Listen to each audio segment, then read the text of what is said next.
Well, good afternoon, everybody, and welcome to the LSU Women's Basketball Tournament Update. I'm Zach Ewing with advocate columnist Scott Rabalais. Scott is live in Greenville, South Carolina for LSU's Sweet 16 game starting here, in about 2 hours, approximately 4 o'clock Central. The Tigers taking on second-seeded Utah in the Greenville Region 2 semifinal. It's a mouthful. You got to add that number in there, Rab. But what is the attitude like in the arena? You got Villanova and Miami playing right now. And then later we'll have LSU and Utah, and the winners will play Sunday for a spot in the Final Four. Yeah, they have a decent crowd in there. Nothing like it's going to be tomorrow when South Carolina's here in the Greenville 1 regional.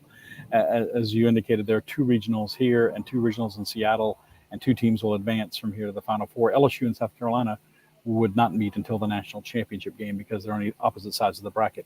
But they are here and both hoping to go to Dallas for the Final Four next week. But yeah, it's 23-17 Miami leading Villanova right now near the end of the first quarter.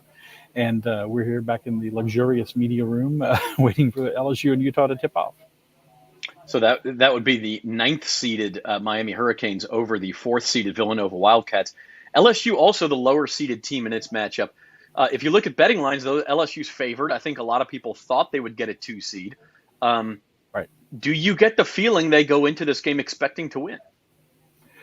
I think there's a lot of confidence for LSU, especially the way they played against Michigan. That was a game in the second round, even though it was at the PMAC. I think a lot of people thought, boy, this is the game that got tripped up in last year against Ohio State. Very similar opponent, similar situation, and they played very well, especially on defense. Didn't shoot the ball great, but overall they played well and won easily 66-42. So I think there's a lot of confidence. I don't think Utah's lacking for any confidence either. They had a little more of a struggle with their second-round game at home against Princeton. They won 63-56. So that's, it's hard to do comparative scores this time of year. It's just, but LSU did beat a higher-seeded team to get here. So, but I think confidence is pretty high. And potentially, the way LSU's played defense the first 2 rounds, this may be a part of LSU's game that's rounding into form at a good time. Like shooting can come and go, as we know, but defense is what travels, and that's certainly going to have to be the case today against a Utah team that averages well over 80 points a game and likes to get up and down the court. Yeah, we mentioned LSU getting a 3 seed when most of the year they were projected to get a 2. Now news comes down this week that Angel Reese, who's been LSU's absolute star of stars, did not get named a finalist for either Player of the Year award in National Women's Basketball, the Naismith Award or the Wade Trophy. I kind of get the feeling Kim Mulkey, I'm sure, is the type who will feed into this when she can. But there's a little bit of a lack of respect, chip on their shoulder maybe for the Tigers. I think that's definitely true, and they're not saying that publicly. But I know Coach Mulkey is the kind of person who's always looking for an edge, looking for something for motivation. And not that you need a whole lot of this time of year, but they're looking for that. As you said, they were projected to be a 2 seed all along. Then they lose by 2 in the SEC tournament to a Tennessee team. They got a 4 seed, and they're bumped down to a 3. Going into the tournament, Zach, I don't know if you remember seeing, LSU was the 5th choice by Vegas to win the national championship. I mean, everyone's a long shot compared to South Carolina, but still, they were not that far down the list, which tells me, and you correct me if I'm wrong, it tells me that Vegas thought of LSU as a 2 seed. And then they're favored in this game by 5.5 right now, is what I'm saying.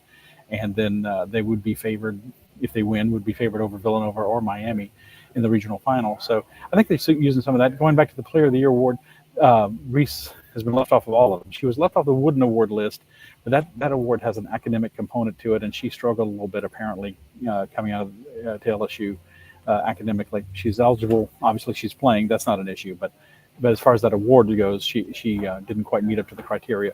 But the Naismith and the Wade, from my understanding, don't have an academic component. It's strictly based on your performance.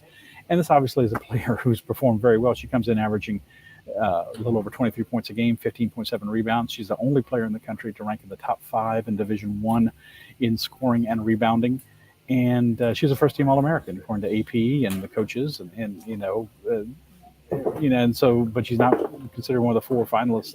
A lot of those players who are on that list, like Boston from South Carolina or Maddie Seegers from Villanova, who's here, maybe had a reputation coming into the year that Angel didn't have, but she's certainly done it on the court. And Kim Mulkey ain't happy to use a colloquial phrase. She's not too happy about Angel, but I think she might secretly be happy.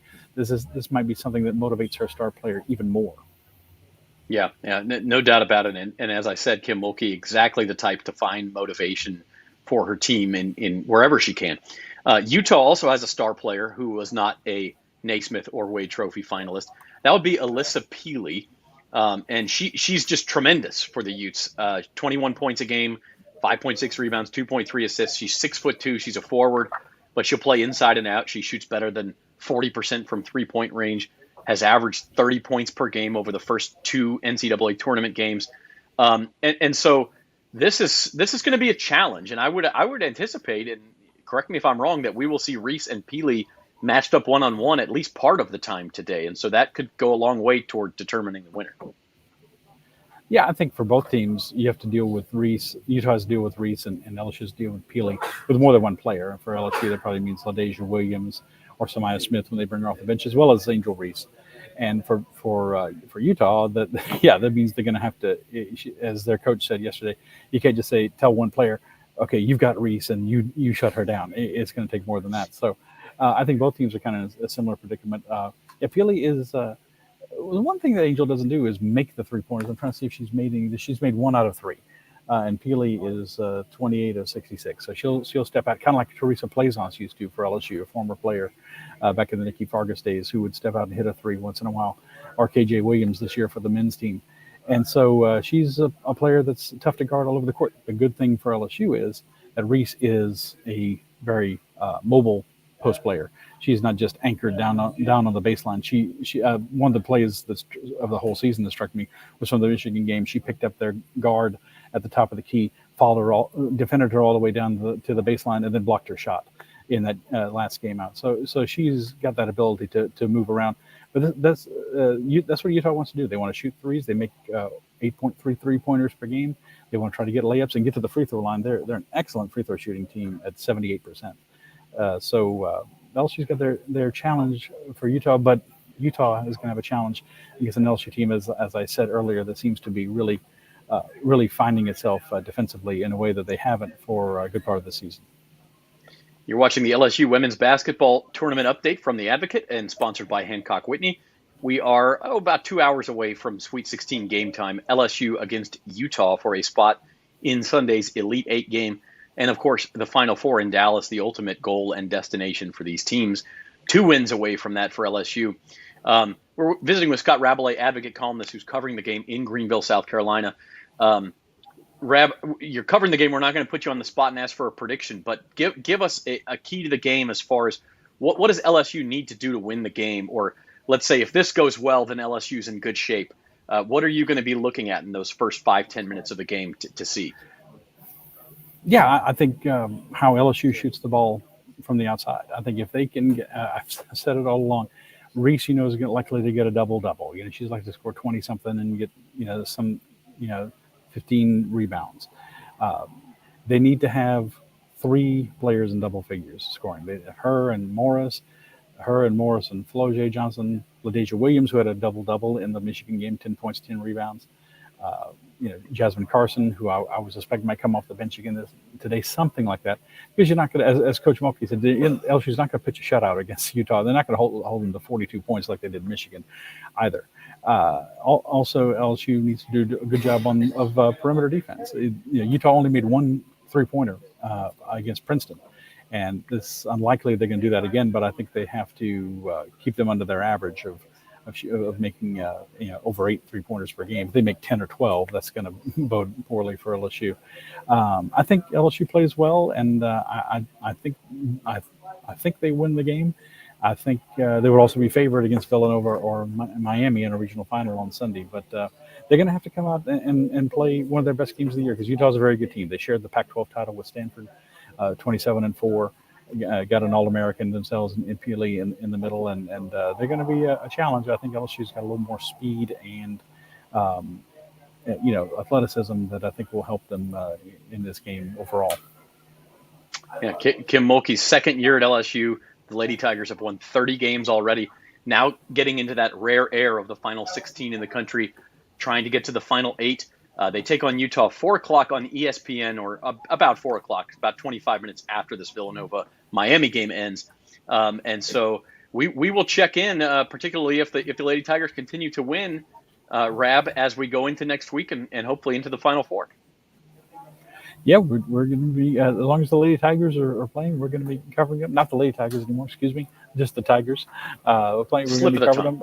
And so, yeah, exactly. So we have all our coverage here at theadvocate.com, NOLA.com, in the Advocate and Times-Picayune print edition. So stay with us. We got you covered. Wherever the LSU is going to be, that's where we are. 100%. We'll have that coverage tonight on theadvocate.com and in tomorrow's newspaper, 4 o'clock on ESPN. LSU versus Utah. This has been the Advocate's LSU Women's Basketball Tournament Update, sponsored by Hancock Whitney. For Scott Rabalais, I'm Zach Ewing. Have a good one.